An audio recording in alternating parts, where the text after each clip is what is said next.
Happy. Happy?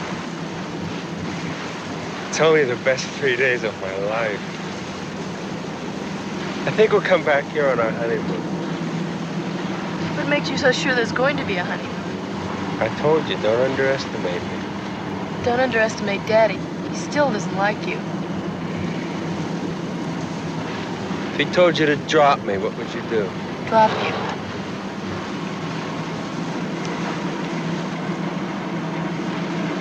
You always do what your father says? Always. Kelly, what do you say? Lunch? I'm coming, Daddy. Be right there, sir. Okay, listen.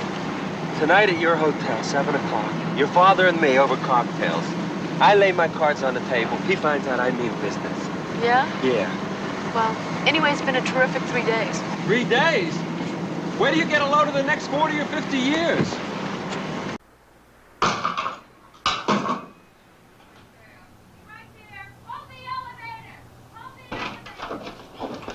Hi, hon. I want an explanation. What? I said to you that I want an explanation. What kind of an explanation? I'd like to know how you got such a gorgeous tan if you've been in court since 7 o'clock this morning. Oh, honey. Do you think the law moves that quickly? I mean, in Florida, there were 3 cases before us, and then they had a recess, and then I wasn't called as a material witness until 2:30, and all that time I was out sitting on those dumb hot courtroom steps. I mean, it was a complete waste of a day.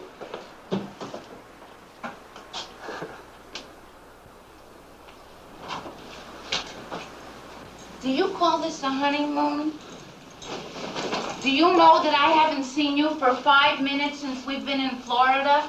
Oh, honey, it's not the amount of time that you spend with somebody. It's how the time was spent, and I feel that I'll never forget these 3 days.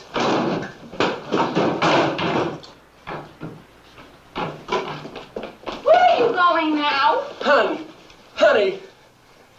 Honey, I've got to visit Wilmer's family. Wilmer keeled over signing an affidavit. The man has 3 broken ribs. They rushed him to the hospital.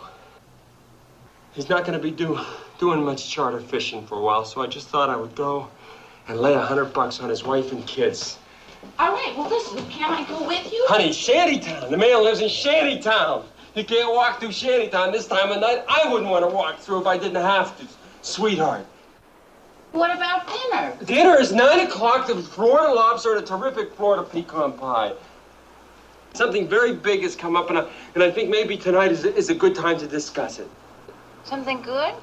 It could be very good. It all depends on how you want to look at it.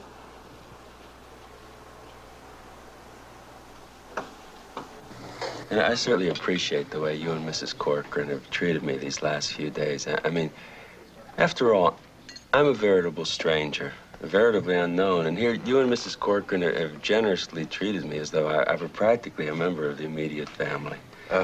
Kelly said something about you're laying your cards on the table. Were those your cards? No, I'm just kind of shuffling there. This is actually my deal now.